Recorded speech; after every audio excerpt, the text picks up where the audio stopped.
Breaking news చూస్తున్నాం. కాంగ్రెస్ ప్రభుత్వం తీసుకువచ్చిన 42% బీసీ రిజర్వేషన్ల ఆర్డినెన్స్ కరెక్టేనని సంచలన వ్యాఖ్యలు చేశారు BRS MLC Kalvakuntla Kavitha. BRS వాళ్ళే ఆర్డినెన్స్ వద్దని చెప్తున్నారని, అది తప్పని వ్యాఖ్యానించారు. మీడియా చిట్ చాట్ లో ఈ అంశాలను ప్రస్తావించారు ఆమె. బీసీ రిజర్వేషన్ల విషయంలో బీఆర్ఎస్ వాళ్ళు తన దారికి రావాల్సిందే అని చెబుతూ ఇందుకు 4 రోజుల టైం తీసుకుంటారేమోనని వ్యాఖ్యానించారు కవిత.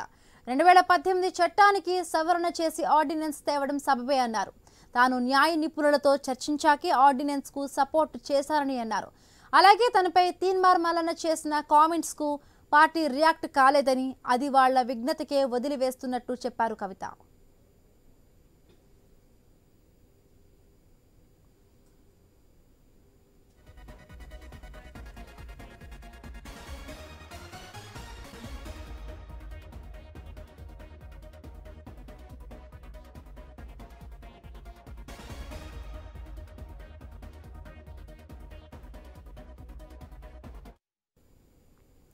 కాంగ్రెస్ ప్రభుత్వం తీసుకువచ్చిన 42% బీసీ రిజర్వేషన్ల ఆర్డినెన్స్ కరెక్టేనని సంచలన వ్యాఖ్యలు చేశారు BRS MLC Kalvakuntla Kavitha. BRS వాళ్ళే ఆర్డినెన్స్ వద్దని చెబుతున్నారని, అది తప్పని వ్యాఖ్యానించారు. మీడియా చిట్ చాట్ లో ఈ అంశాలను ప్రస్తావించారు ఆమె. బీసీ రిజర్వేషన్ల విషయంలో బీఆర్ఎస్ వాళ్ళు తన దారికి రావాల్సిందే అని చెబుతూ ఇందుకు 4 రోజుల టైం తీసుకుంటారేమోనని వ్యాఖ్యానించారు కవిత. 2018 చట్టానికి సవరణ చేసి ఆర్డినెన్స్ తేవడం సబబే అన్నారు. తాను న్యాయ నిపుణులతో చర్చించాకే ఆర్డినెన్స్ కు సపోర్ట్ చేశారని అన్నారు. అలాగే తనపై తీన్మార్ మల్లన్న చేసిన కామెంట్స్ కు పార్టీ రియాక్ట్ కాలేదని, అది వాళ్ల విఘ్నతకే వదిలివేస్తున్నట్టు చెప్పారు కవిత.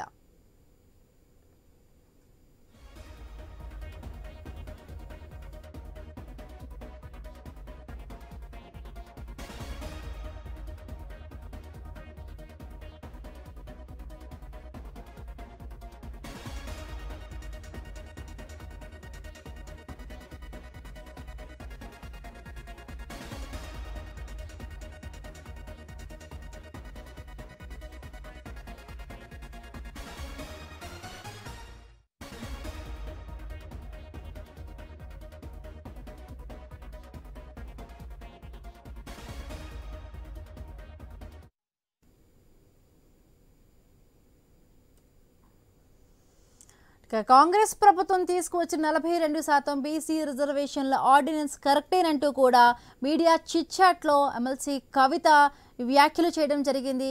ఇక బీఆర్ఎస్ ప్రభుత్వం పైన కూడా బీఆర్ఎస్ ప్రభుత్వం చేసిన ఈ ఆర్డినెన్స్ సంబంధించి కూడా తప్పుపడుతూ కూడా మీడియా చిట్ చాట్ లో మాట్లాడారు. రైట్, దీనికి సంబంధించి మరిన్ని పూర్తి అప్డేట్స్ మా కరెస్పాండెంట్ ఏవే స్వామి లైవ్ లో అందిస్తారు. స్వామి,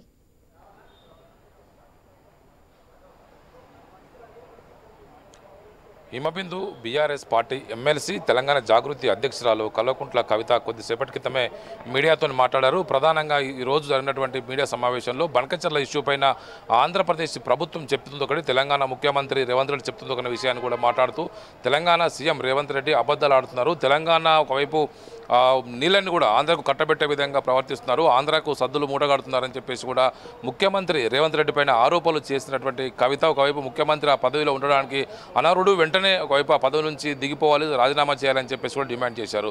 ఆ తర్వాత ఆమె మీడియాతోని పలు అంశాలపైన చిట్ చాట్ చేశారు. ఇటీవల జరిగినటువంటి పరిణామాల విషయంలో తెలంగాణలో బీసీ రిజర్వేషన్లకు సంబంధించి రాష్ట్ర ప్రభుత్వం ఆర్డినెన్స్ తీసుకొచ్చి గవర్నర్ ఆమోదం కోసం పంపిన నేపథ్యంలో ఇదే అంశం సంబంధించి తెలంగాణ రాష్ట్ర సమితి అంటే బీఆర్ఎస్ పార్టీ ఒక లైన్, తెలంగాణ జాగృతి ఒక లైన్ కూడా తీసుకుంది.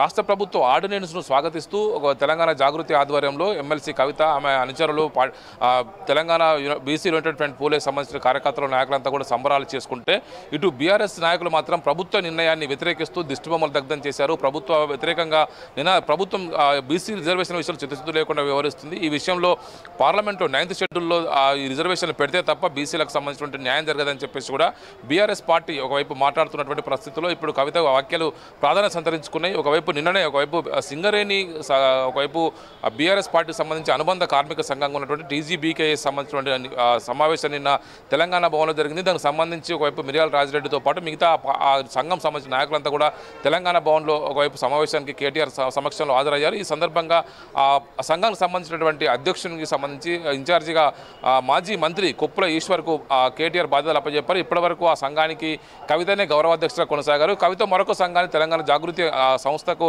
అనుబంధంగా మరొక సంస్థను సంఘాన్ని ప్రకటించిన నేపథ్యంలో బీఆర్ఎస్ పార్టీ ఈ నిర్ణయం తీసుకున్నట్టుగా మనకు స్పష్టంగా అర్థమవుతుంది. దీనికి తోడు ఒకవైపు బీసీ రిజర్వేషన్ విషయంలో తన వైఖరి కరెక్ట్, తాను లీగల్ ఒపీనియన్ తీసుకున్న తర్వాతనే తను ప్రభుత్వ నిర్ణయాన్ని స్వాగతిస్తూ మాట్లాడాలని చెప్పేసి కూడా ఆమె ఒకవైపు స్పష్టంగా మాట్లాడారు. తన ఈ బీసీ రిజర్వేషన్ విషయంలో ఖచ్చితంగా ప్రభుత్వం తనకు ఒకవైపు చేసినటువంటి ప్రభుత్వ నిర్ణయాన్ని తాను స్వాగతించాను, మరోవైపు బీఆర్ఎస్ ఎన్నడున్న తన దారిలోకి రావాల్సిందని చెప్పేసి ఆమె మాట్లాడిన మాటలు కొంత పొలిటికల్గా ప్రాధాన్యతను సంతరించుకున్నాయి. దానికి తోడు మరోవైపు మొన్న రీసెంట్గా తీర్మార్ మల్లన్న మరోవైపు ఇటు కవిత మధ్య జరిగినటువంటి వ్యాఖ్యలు కావచ్చు, పరస్పర ఆరోపణలు కావచ్చు, దాడులు జరిగినటువంటి పరిస్థితుల్లో, ఫైరింగ్ జరిగిన పరిస్థితుల్లో ఇప్పుడు తీర్మార్ మల్లన్న విషయంలో పార్టీ స్పందించకపోవడం వారిని విజ్ఞతగా వదిలేస్తున్నానని చెప్పేసి కూడా కవిత వ్యాఖ్యానించారు. బీఆర్ఎస్ పార్టీ ఒక్కరు కూడా స్పందించకపోవడం పట్ల కూడా ఆమె ఆవేదన వ్యక్తం చేశారు. పార్టీ నేతలు ఇప్పటికైనా వారి విజ్ఞతను ప్రదర్శిస్తారని చెప్పి కోరుకుంటున్నానని చెప్పేసి ఆమె మాట్లాడడం చూస్తుంటే ఆమె పైన జరిగినటువంటి మాటల దాడి పట్ల, ఒకవైపు ఆమె పైన చేసినటువంటి కామెంట్స్ పట్ల పార్టీ అధినాయకత్వం కావచ్చు, ఒకవైపు పార్టీ వర్కింగ్ ప్రెసిడెంట్ కేటీఆర్ కావచ్చు, కేసీఆర్ కావచ్చు, మిగతా కీలక నేతలు స్పందించకపోవడం పట్ల కొంత ఆమె ఆవేదన వ్యక్తం చేశారు. అది వారి విజ్ఞతగా వదిలేస్తున్నారని చెప్పేసి కూడా మాట్లాడడం కూడా ఇప్పుడు కొంత చర్చకు తావిస్తుంది. మరోవైపు తీర్మార్ మల్లన్న తన దృష్టిలో ఒక వ్యక్తి కాదని, ఒక మనిషే కాదని, అతని జనాభా లెక్కలో లేరని చెప్పేసి, అతను ఎవరు అని చెప్పేసి తప్పుపడుతూ కూడా కవిత ఇటువైపు ప్రభుత్వాన్ని కూడా ఒకవైపు సపోర్ట్ చేస్తున్న పరిస్థితి. ఫిర్యాదు చేయడం కావచ్చు, మరోవైపు శాసన మండలి చైర్మన్ గుత్తా సుఖేందర్ రెడ్డికి ఫిర్యాదు చేశారు. అనేక రకాలుగా పెద్ద ఎత్తున కూడా పొలిటికల్గా దీని మీద హంగామా జరిగిన నేపథ్యంలో కవిత వ్యాఖ్యలు అనేది కూడా కొంత ప్రాధాన్యత సంతరించుకున్నాయి. ఒకవైపు ఆమె టీజీబీఎస్కే గౌరవ అధ్యక్ష పదవి నుంచి ఆమెను ఒకవైపు తీసేసి కుప్పలేశ్వరికి అప్పచెప్పడం, బీసీ రిజర్వేషన్ల ఆర్డినెన్స్ విషయంలో బీఆర్ఎస్ ఒక లైను, తెలంగాణ జాగృతి ఒక లైను, అదేవిధంగా మల్లన్న జరిగినటువంటి మాటల దాడి విషయంలో పార్టీ స్పందించకపోవడం లాంటి విషయాల పట్ల కూడా ఆమె మాట్లాడారు. మొత్తానికైతే జరిగినటువంటి పరిణామాల విషయంలో బీఆర్ఎస్ పార్టీకి ఎమ్మెల్సీ కవితకు మధ్య కొంత దూరం రోజుకు పెరుగుతున్న విషయం అయితే మనకు అర్థమవుతున్నది. బిందు అంటే బీఆర్ఎస్ వాళ్ళే ఆర్డినెన్స్ వద్దని చెప్తూ ఉన్నారంటూ కూడా బీఆర్ఎస్ దే తప్పని అంటూ కూడా కవిత మాట్లాడడం జరుగుతుంది. సో కవిత వ్యాఖ్యలపై బీఆర్ఎస్ రియాక్షన్ ఏ విధంగా ఉంది స్వామి?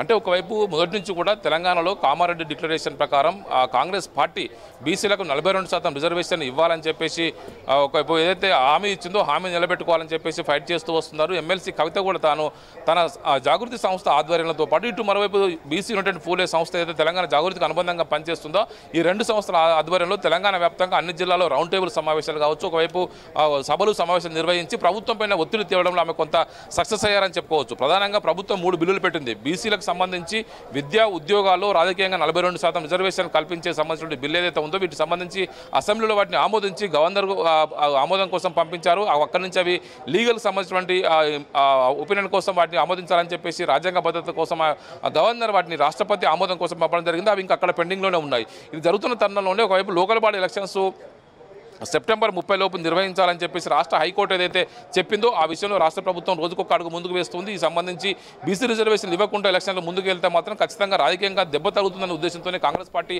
ఆలోచించి బీసీల కోసం ఈ 42% రిజర్వేషన్లు ఇచ్చేటువంటి 2018 గత బీఆర్ఎస్ సర్కారు తీసుకొచ్చినటువంటి 2018 చట్టాన్ని సవరిస్తూ ఒక ఆర్డినెన్స్ తీసుకొచ్చింది. అసెంబ్లీని ప్రోగోర్ చేస్తూ అదే రోజు సాయంత్రం కేబినెట్ సమావేశంలో ఈ ఆర్డినెన్స్ తీసుకురావడం కోసం కేబినెట్ అప్రూవల్ తీసుకుంది. ఆ తర్వాత ఈ ఆర్డినెన్స్ ఒకవైపు గవర్నర్ ఆమోదం కోసం రాజ్భవన్ పంపడం జరిగింది. ఈ జరుగుతున్న పరిణామాల నేపథ్యంలో ఒకవైపు బీఆర్ఎస్ పార్టీ ప్రభుత్వ వ్యవహార శైలిని ఒకవైపు విమర్శిస్తూ ప్రభుత్వ దిష్టిబొమ్మలు దగ్ధం చేశారు. మరోవైపు కాగిత వాటిని స్వాగతిస్తూ ఒకవైపు సంబరాలు చేసుకొని గులాలు చల్లుకోవడం కూడా పొలిటికల్గా దీనికి సంబంధించి కొంత రప్చర్ అయితే జరిగింది. బీఆర్ఎస్ పార్టీ ఒక వైఖరి, ఒకవైపు కవిత ఒక వైఖరి అంటూ కూడా రాజకీయంగా చర్చ జరిగిన నేపథ్యంలో ఇప్పుడు కవిత ఖచ్చితంగా తాను లీగల్గా ఒపీనియన్ తీసుకున్న తర్వాతనే ఇలా వచ్చానని చెప్పేసి కూడా ఆమె స్పష్టం చేశారు. మొత్తానికైతే ఈ కవిత విషయంలో ఒకవైపు బీఆర్ఎస్ పార్టీ ఇప్పుడు ఎలా స్పందిస్తుందో చూడాల్సి ఉన్నది. ఎస్ అంటే స్వామి టీబీ జీకేఎస్ నుంచి స్పందించడంపై కూడా కవిత స్పందించారు. అంటే మొదటిసారి స్పందించారంటే ఎలా దీన్ని మనం అర్థం చేసుకోవాలి? ఒకవైపు కొప్పుల ఈశ్వర్కి ఈ ఇన్ఛార్జ్ బాధ్యతలు ఇస్తున్నప్పుడు స్వాగతిస్తున్నానని చెప్తున్నారు. సరే ఈ పదవి నుంచి తొలగించినట్టే బీఆర్ఎస్ పార్టీ నుంచి కూడా ఉద్వాసన పలికే అవకాశం ఉందా? అంటే ఎట్లా మనం అర్థం చేసుకోవాలి స్వామి? అంటే ఇప్పటికే ఆమె సొంతగా తెలంగాణ జాగృతికి అనుబంధంగా మరొక సంఘాన్ని ఆమె ఏర్పాటు చేస్తున్న నేపథ్యంలో ఉన్న సంఘానికి సంబంధించిన విషయంలో దాన్ని స్ట్రెంథెన్ చేయడం కోసం టీజీబీకేఎస్ నేరుగా బీఆర్ఎస్ పార్టీకి అనుబంధ సంఘం కొనసాగుతుంది కాబట్టి ఆ సంఘానికి ఉన్నటువంటి అధ్యక్ష పదవి గౌరవాధ్యక్ష పదవి స్థానంలో ఒకవైపు కవిత పేరును తొలగిస్తున్నానని చెప్పి బయటికి ప్రకటించకుండానే నేరుగానే ఆ పార్టీ వర్కింగ్ ప్రెసిడెంట్ కేటీఆర్ మాజీ మంత్రి కొప్పుల ఈశ్వర్కు బాధ్యత అప్పచెప్పినట్టు ప్రకటించారు. ఈ విషయంలో కవిత స్పందిస్తూ గతంలో కూడా ఆయన సింగరేణి కార్మికునిగా పనిచేసినటువంటి అనుభవం ఉన్నటువంటి కొప్పుల ఈశ్వర్కి ఇవ్వడం పట్ల తప్పేం లేదు. ఆ పార్టీకి నిర్ణయం తీసుకోవడం పట్ల కూడా ఆమె స్వాగతిస్తున్నట్టుగా మాట్లాడడం జరిగింది. తమ సంస్థకు మరొక అనుబంధ సంస్థ ఉన్న నేపథ్యంలో ఆమె ఇలా మాట్లాడినట్టుగా మనకు స్పష్టంగా అర్థమవుతుంది. బిందు ఎస్ అంటే ఇప్పుడు ఈ మొత్తం రియాక్షన్స్తో పట్ల అంటే ఇప్పుడు కొంత కేటీఆర్ పట్ల అట్లాగే కవిత మధ్య ఇంకొంచెం గ్యాప్ పెరిగినట్లే మనం అర్థం చేసుకోవచ్చా?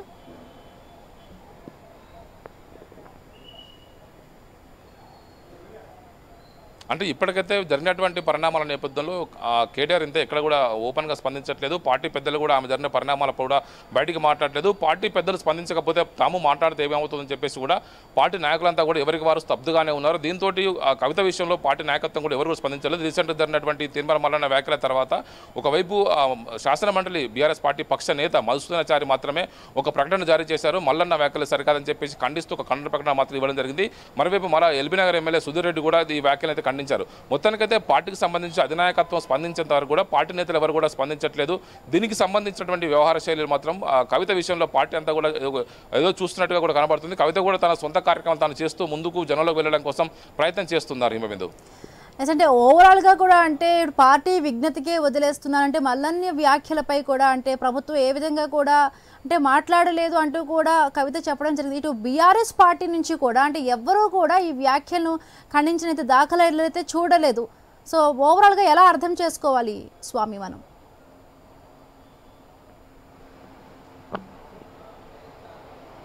అంటే ఒకవైపు జరుగుతున్నటువంటి విషయాల్లో ఎమ్మెల్సీ కవిత తన పని తాను చేసుకుంటూ వెళ్ళిపోతున్నారు. ఒకవైపు ఈ లేఖ విషయంలో ఆమె మాట్లాడిన తర్వాత పార్టీ విషయంలో ఎవరు కూడా ఆమె విషయంలో స్పందించడం కోసం బయటికి సుముఖత వ్యక్తం చేయట్లేదు. పార్టీ వారి కుటుంబ సభ్యులు వారి కుటుంబ వ్యక్తుల విషయంలో వారు మాట్లాడుతున్న విషయంలో మనం స్పందిస్తే పొలిటికల్గా మనకు కొంత ఇబ్బంది అవుతుంది. వారి కుటుంబ వ్యవహారాల్లో మనం తలదూర్చడం ఎందుకన్నట్టుగా కూడా పార్టీ నేతలంతా కూడా భావిస్తున్నటువంటి పరిస్థితుల్లో ఎవరికి వారు యమునా తీరన్నట్టు కూడా వివరిస్తున్నారు. ఇప్పుడు ఆమె కూడా తన సొంత జాగృతి కార్యక్రమాలు చేసుకుంటూ ముందుకు పోతున్నారు. దానికి తోడు బీసీ యునైటెడ్ పూలేకి సంబంధించినటువంటి ఏదైతే ఆర్గనైజేషన్ నిర్వహిస్తున్నారో ఆర్గనైజేషన్ ద్వారానే ఆమె కార్యక్రమాలు నిర్వహిస్తూ ఉన్నారు. వైపు ఉన్న రీసెంట్గా ఢిల్లీకి వెళ్ళారు. ఢిల్లీలో కూడా ప్రెస్ మీట్ పెట్టి కాన్స్టిట్యూషన్ క్లబ్లో బీసీ రిజర్వేషన్లపైన కేంద్ర ప్రభుత్వాన్ని నిలదీశారు. ఒకవైపు చేయకపోతే సెప్టెంబర్ 17 ఈరోజు ఆమె ఒక రైలు రోకో కార్యక్రమం నిర్వహిస్తామని చెప్పేసి కూడా చెప్పినటువంటి కార్యక్రమాన్ని ప్రభుత్వం ఆర్డినెన్స్ తీసుకురావడంతో కూడా దాన్ని వాయిదా వేసుకొని ముందుకు సాగుతూ ఉన్నారు. ఈ నేపథ్యంలోనే పార్టీకి సంబంధించిన నేతలంతా కూడా ఎవరికి వారు కవిత విషయంలో స్పందించడానికి ఇష్టపడట్లేదు. Himabindu right, thank you Swamy, thanks for the updates.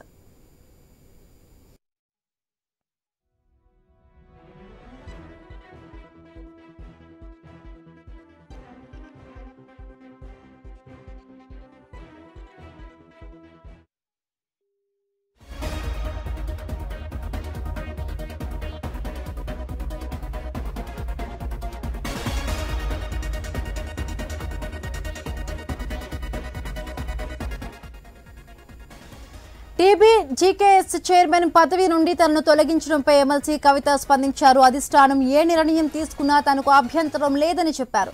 బొగ్గుగని కార్మిక సంఘానికి ఇన్ఛార్జిగా కొప్పుల ఈశ్వరును నియమించడాన్ని తాను స్వాగతిస్తున్నట్లుగా కవిత చెప్పుకొచ్చారు.